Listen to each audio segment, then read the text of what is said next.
Pippin, the Tony Award-winning musical from the composer of Wicked, is playing right now at Arlington's Signature Theater. It's an electrifying story of one young man's search for meaning, glory, and everything in between. It's bold, it's beautiful, and it's only here for 11 weeks through July 26th. Treat yourself. Tickets and information at sigtheater.org. That's sigtheatre.org.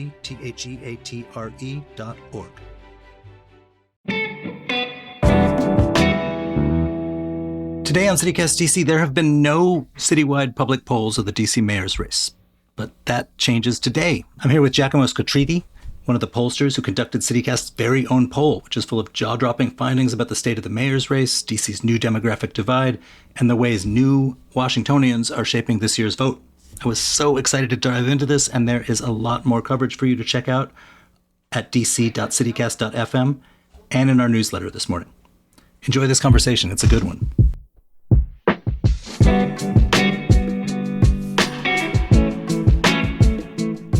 Today is Wednesday, May 20th. I'm Michael Schaefer. Here's what DC is talking about.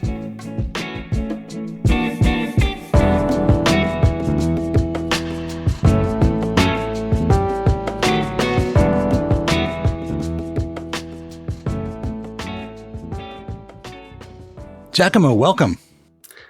Thanks so much, Mike. Great to be here. So you did this poll for us, and it's pretty cool. I am so excited to talk about this. Thanks for having me on. So I think the big question I had when we commissioned the poll is about the mayor's race. So tell me, what'd you find out? Where does it sit? Great. Yeah. So I'll start with some very light methodological information. So we were in the field last week through Sunday, so May 12th through 17th. We talked to 735 adults in DC, including 487 registered voters. So yeah, right into the headline numbers. We polled this Democratic mayoral primary, and Janice Lewis-George leads Kenya McDuffie 39 to 34% among all registered Democrats. Among voters who say they will definitely vote in the June primary, that lead widens to 42% to 36%, so a 6-point lead. That's a meaningful lead, but it's not a lockup, so that makes it interesting. And especially it's not a lockup under the new system, not been used in DC before, it's used in a lot of other places, ranked choice voting, where if no candidate makes 50%, the votes of the lower ranking candidates, their second choice preferences slide to people still alive. So what did you learn? Because we did ask people about what their second choice was. There are obviously other candidates besides Janice Lewis-George and Kenya McDuffie. What did we learn about second choices? Absolutely. Yeah. So there's going to be obviously 7 candidates on the ballot and then write-ins. And other than McDuffie and Janice Lewis-George, none of them are polling above single digits, which means that their second and third choices will definitely matter. Now, we didn't simulate a full ranked choice voting exercise here. And I think the data bears that out, that voters told us that this is yet to be something that they're really focused on or thinking about yet fully. But we did get the second choice. And what we learned is that Kenya McDuffie can really make up some ground there. So among voters who told us that they are voting for one of these minor, for lack of a better term, candidates, McDuffie is getting 27% of them to JLG's 15%. So that's a big difference. And as you said, you didn't calculate the whole, cascade effect of ranked choice votes. But you did ask people how much thought they've given to ranked choice voting. There's a lot of anxiety about, are people going to understand it? Is this going to screw everything up on election day? What did you learn about how much calculation and thought people are attributing to it? I think it's a mixed bag. More than half of people told us that they were thinking about it, at least to some degree, that they were sort of aware of it and it was a part of the thought process. But only about 1 in 4 voters said that they had thought about it a lot. It also really hasn't been sort of front and center in the mayor's race, at least quite yet. So that may come to matter. Another thing that we saw was lots of voters, 1 in 3 voters, 31% of voters, told us that they wouldn't rank a second choice candidate at all. So they'd be using this ranked choice ballot like a ballot from another year, like just voting for one candidate. So if that comes to pass, then some of those voters, especially ones who support minor candidates, their votes won't be reallocated. Did you notice whether those people who are doing the bullet ballot, the single candidate with no second and third choices selected, whether that there was a pattern to who was doing that, whether they're more likely to be pro JLG or pro McDuffie? Yeah, so, I mean, so the single greatest indicator was that they were people who were supporting either McDuffie or JLG. There wasn't a big difference between the two. While people who told us that they supported a minor candidate up front were much more likely to, they get the point. So then they get to rank someone else second or third or fourth and so on. And you also just, for the record, you found that about 1 in 4 people have not yet made up their minds. Absolutely. That's a huge part of this race, that when we showed this ballot to these voters, 24% of registered Democrats told us they are still undecided. And so they are, watching debates, listening to podcasts. Listening closely to CityCast for some enlightening commentary. I sure hope so. And making up their minds. And so obviously in a tight race like this one, that could swing things enormously before June 16th. So talk to me a little bit about the coalitions that you saw forming there. Because I got to say, as an old DC politics reporter and DC native, I was amazed. The old shorthand here is that, everything is sort of viewed through a prism of breaking down on racial lines or maybe geographic lines, with the sort of west side of town and the east side of town going in different directions. In your numbers, it was age that was the jaw-dropping big number. Yeah. Absolutely. So, like you, I think the first place we went to look was at wards and was at race and ethnicity. And there is some differences there. JLG wins among white voters 43 to 37%, and McDuffie wins among black voters 36 to 28%. But what I'd point out there is that those margins are not huge. Both of these candidates do well with both of those groups of voters. Both of their coalitions are very multiracial. That doesn't seem to be the sort of the defining axis of this election yet. So if you're willing to do some crosstab diving here, we can go. I love a good crosstab dive. Oh yeah. We can go one step lower and think about age and race together, which is something that I know you and I were looking at. So among black voters, age doesn't seem to matter that much. Older voters support McDuffie by a little bit more, and younger black voters support McDuffie by a little bit less. Among white voters in DC, age is a real dividing line. White voters under the age of 45 support JLG by 28 percentage points, which is a huge margin. While older white voters, and some of my older friends will forgive me for putting them in here, so over the age of 45, go for McDuffie by 22 points. So that seems to be a really big factor in this race. And it would track with a couple of the other things you found that were also kind of amazing to me. One of them is, if you're new in town, people who've been in Washington less than 10 years, overwhelmingly for Janice Louis George. People who are natives of DC, who grew up in DC, overwhelmingly for McDuffie. Right. So among people who grew up in DC, McDuffie is cruising, so plus 17 percentage points. Among long-timers, people who have been here more than 10 years but did move here from elsewhere, it's a close race with JLG in the lead.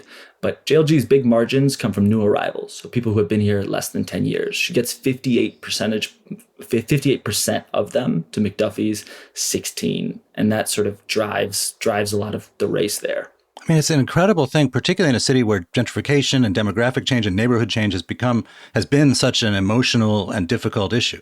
Absolutely. Yeah. And that seems to be the dividing line here. I mean, and it also gets into another thing that I thought was pretty interesting in your findings, which was the geography piece. That, a lot of people, and I'm in that over 45 category, sadly. A lot of people who familiar with old DC news would close their eyes when they think of a sort of voting map of DC. It would be, one side west with maybe a little line to Capitol Hill, and the eastern side of town going a different way. What you found was McDuffie doing pretty well in wards 2 and 3, that is to say the western corner of the diamond, and 7 and 8, the eastern corner of the diamond, and Janice in the middle of town. Absolutely. Right. So the wealthiest parts of the city over west of Rock Creek Park is McDuffie territory, where he does have a lead, not an overwhelming one, but a lead. And so are Ward 7 and 8 across the Anacostia. And then there's this big middle, which sort of powers JLG's lead. One thing I'd point out there is also some of the other candidates do come to figure Over in wards 2 and 3, we see Gary Goodweather performing well. And over in wards 7 and 8, we see Vincent Orange sort of doubling his vote share citywide. In a previous election, we would be talking about this eating into McDuffie's margins. With ranked choice voting, this might not matter, and McDuffie may be picking up some of those voters during the reallocation process. And I also think of the geography as almost like a subset of the new in town, because I have not seen data on this, but I would bet you that wards 7 and 8 and 2 and 3 are the ones with the least amount of like neighborhood change in the last 30 years. And the more central neighborhoods where she does well as the ones where there's been the most turnover of residents and of the kind of demographic character of the neighborhood. Absolutely, right. Wards 1, 4 that have seen a lot of change. And I don't know if you were gonna go there, but this also breaks down in all sorts of interesting and sort of fun ways. So people who have visited a Smithsonian museum, which are right in the center of town, those are JLG voters pretty substantially. People who use Capital Bike Share go for JLG. People who consider themselves Commanders fans, those are McDuffie people. People who are fired up about the automated traffic enforcement speed cameras, that's a McDuffie group. Who's fired up against them, that is to say. Against them, sorry. Yes. But, and these, we put in these questions intentionally because I think we're at a time in sort of American life, and including in DC, where culture, your sort of tastes, outlooks, cultural position in life does drive a lot of your voting behaviors. So we wanted to know, like, have you bicycled to work or bicycled to commute in the last 6 months? Now, on the one hand, like, who cares? But on the other hand, that's a fairly good indicator of like sort of how people are in the world and who's doing it. What do we find in that question? I mean, yeah, bike commuters that's a JLG, it's a JLG demographic. Again, not overwhelmingly by about 21 percentage points. So, but a major lead. And I don't know if you can see my bike helmet back here. I should have covered that up. And this also, has to do with other issues. Something that we asked about was streeteries. So this idea that restaurants are setting up outdoor eating facilities in parking spaces. So obviously, if you have to park a lot on the street, this may be something, especially in a busy area to get to work, this may be something that you're opposed to. People who support streeteries are JLG voters. People who oppose them are McDuffie voters. What I noticed in there, and correct me if I'm wrong, because you're the data dude, but there's a bunch of issues, right, that are sort of like things changing in Washington that didn't used to be this way, like streeteries, like bike lanes. These things, according to your numbers, were pretty broadly popular, right? 60%, 70%-ish. And I think both the candidates are cool with them.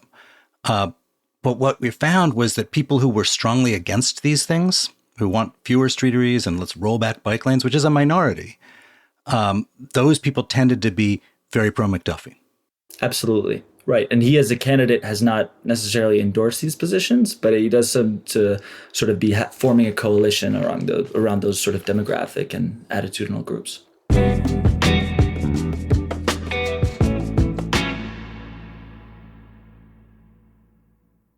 In DC, something is changing.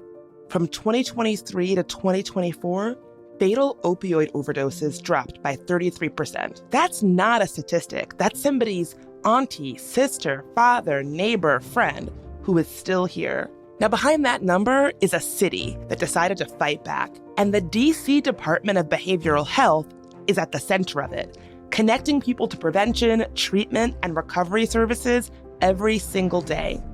So whether you're trying to protect someone you love, find a way through your own battle, or simply understand what your community is going through, Know Your Path DC is here for you. Know your worth, know your alternatives, know your value, know yourself. Take it from me when I tell you recovery is possible. It happens every day in this city for real people. Learn more and find resources at knowyourpathdc.com. Hey there, it's Mike. One of our sponsors today is DC's Board of Elections, who want DC voters to know the primary and special elections are coming up on June 16th. And for the first time, we're using ranked choice voting, or RCV. You can now rank up to 5 candidates on your ballot. If your first choice candidate doesn't make it, your vote moves to your second choice and continues to your next choice until there's a winner. Just remember, do not give multiple candidates the same ranking. Do not rank a candidate more than once, and do not skip rankings. You can vote by Dropbox, during early voting, by mail, or on Election Day.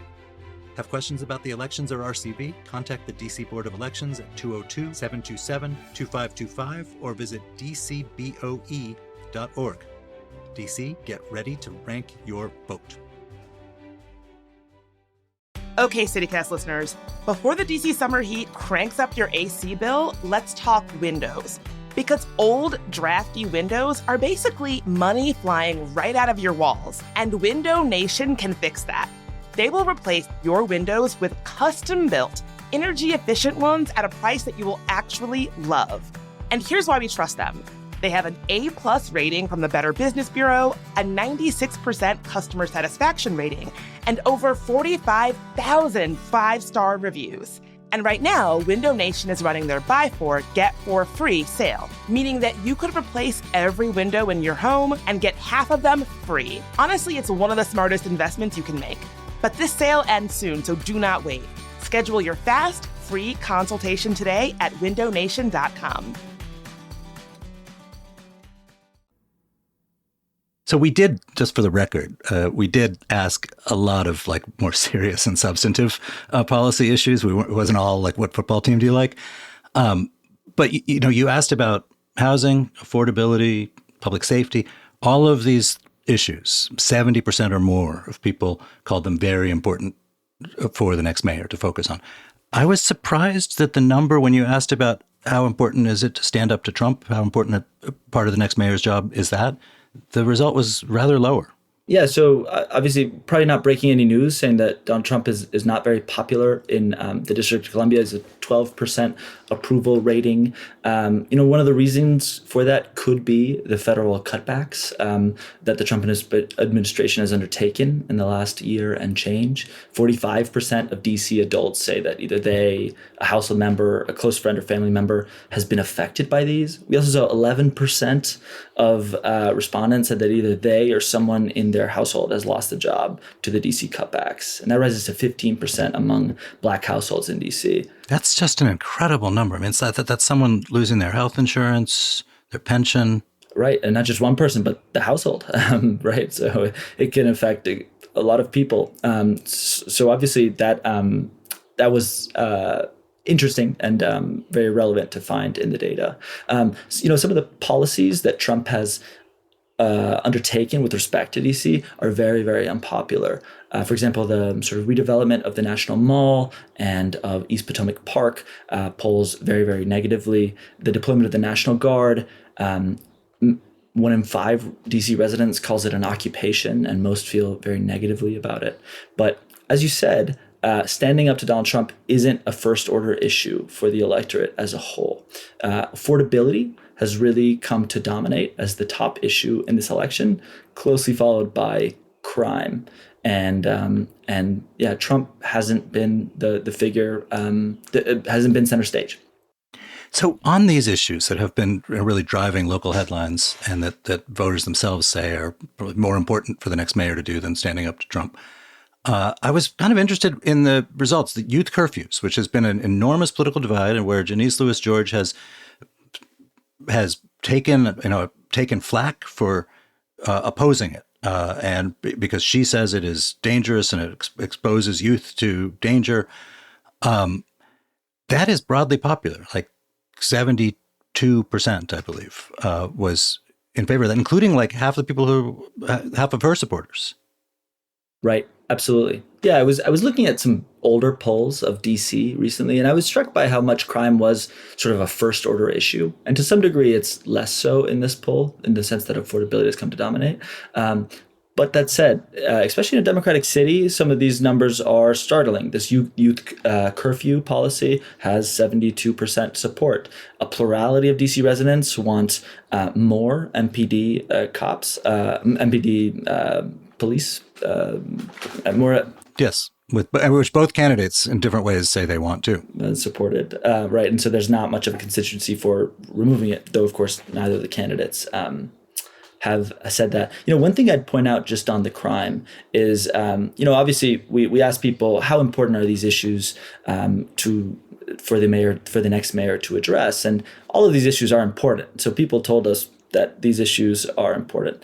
People who told us that crime was very important were much more likely to support McDuffie. So he has been associated with this policy. But as you said, many JLG voters also prioritize crime and also support this juvenile curfew policy. And similarly, like the critics of JLG will say, she is going to raise your taxes in order to pay for the safety net things she's proposing on childcare and other things. But you asked a question, would you support more safety net spending, even if it meant raising some taxes? And like 78% of people said yes.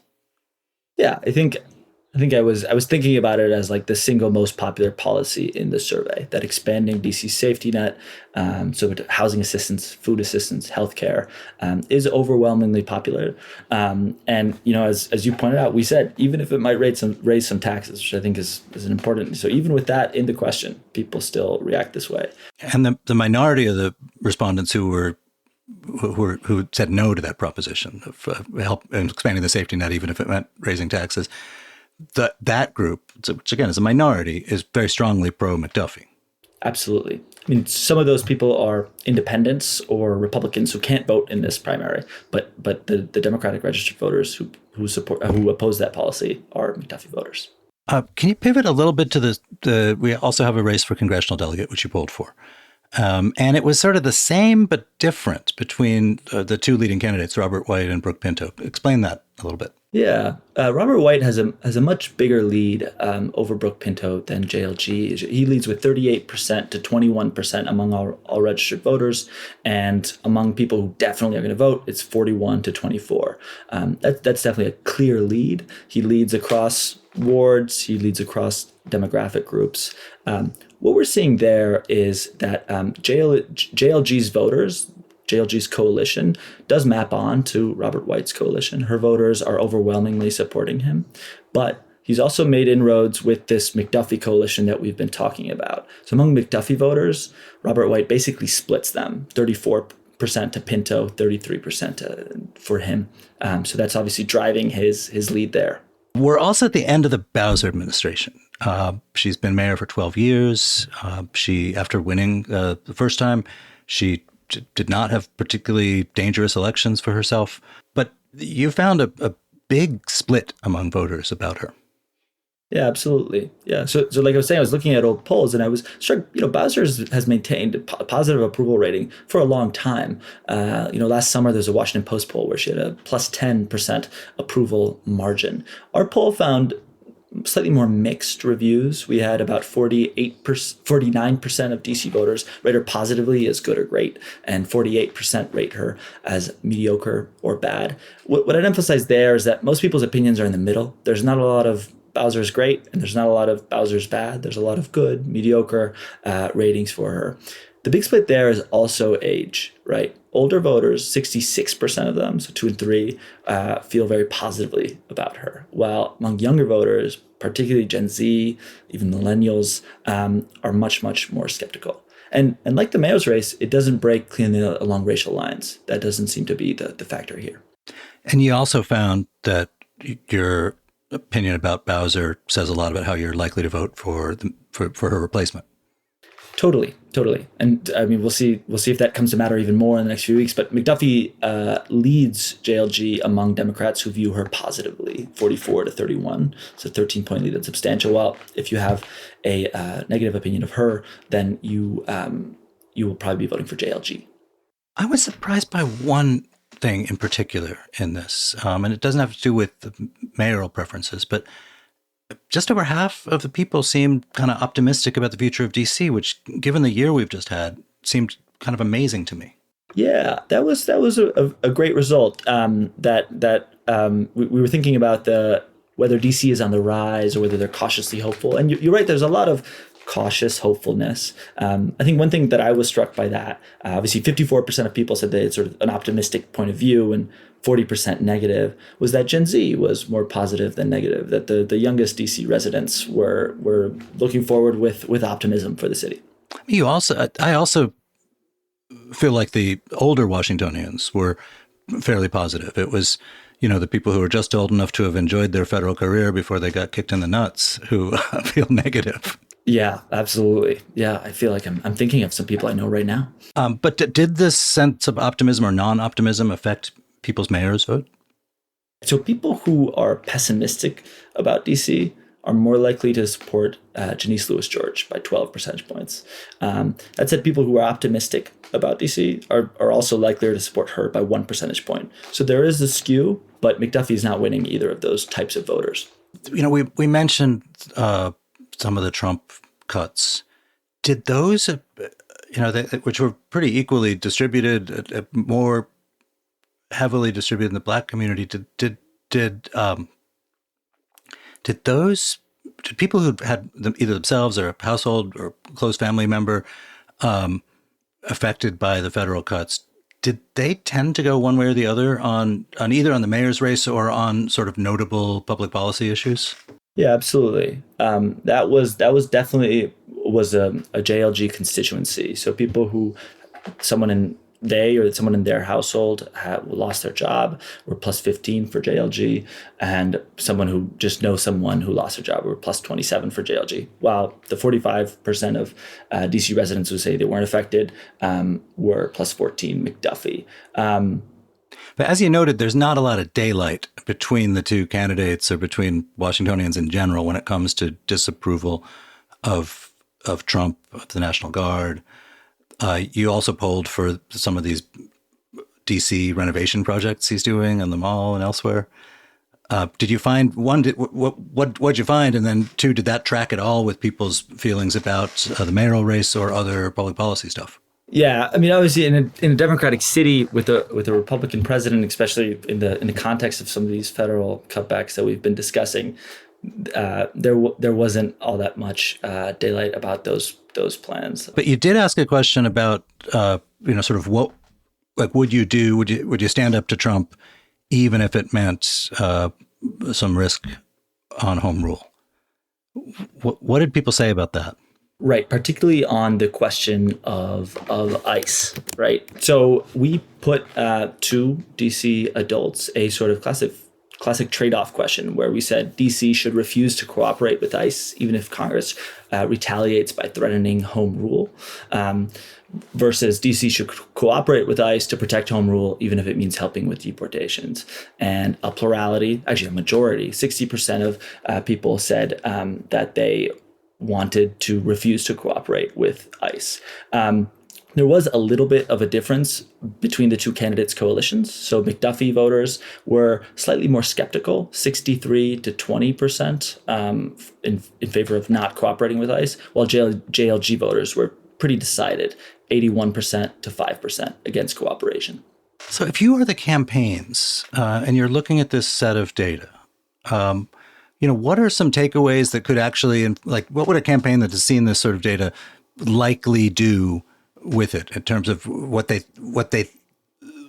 theory of the case is about how you go from this number to a victory in a month? Absolutely. I mean, not a campaign pollster, so there's a major caveat that we should put up there first. Candidates, please do not take any advice from this man. The last man that you should be listening to on this particular note. I would point to, I guess, for these two leading candidates, it is a close race, and there's a lot of uncertainty with these large pool of undecided voters and with the ranked choice voting. I think for Kenyon McDuffie, he seems to really have differentiated himself on the issue of crime, and the support for this juvenile curfew is notable. Secondly, I don't think I mentioned this earlier, but among McDuffie voters, crime is actually the most important issue. That's the issue they're most likely to say is very important for the mayor to address, while for JLG voters, it's much less so. And so he can build a coalition about that, especially in an environment where people do seem to be worried about those sorts of things. You did ask a question about have you been a victim of crime? What did people say about that, and did it track with their likelihood of voting? It didn't. That was a little widespread. We had 19% of people told us that they were a victim of a crime in the last year. And we saw both among people who have been victims and who haven't been victims, a small JLG lead. That does seem to be something that is relatively distributed across the city, which was interesting to see. Of course, the other thing for McDuffie is the ranked choice voting, which is, I think it's clear from this poll, is going to play a role. His strength among other candidate supporters as that number two choice is notable and means that he could potentially even lose that first choice ballot and get to 50% during reallocation. For JLG, we're seeing a pretty remarkable coalition, right? That is extending beyond just a racial group, which she's seeing lots of enthusiasm among young people. Obviously, this is good news for JLG. She has a 5-point lead and a slightly bigger lead among the people who are sure they're going to vote. She does hold up decently well in the ranked choice voting, and so could get to 50% through that. We're also seeing sort of a broad-based coalition. It's led by younger voters. It's led by the sort of people we were talking about earlier who moved to DC, who are college educated. But it is broad-based. It's across the whole city. She doesn't have meaningful pockets of weakness, and that obviously is powering her lead. Giacomo, thank you so much for being here. Oh, thank you, Mike. It was such a pleasure. And we're doing round 2 at the Raven Grill, right? I would like that. I would like that a great deal.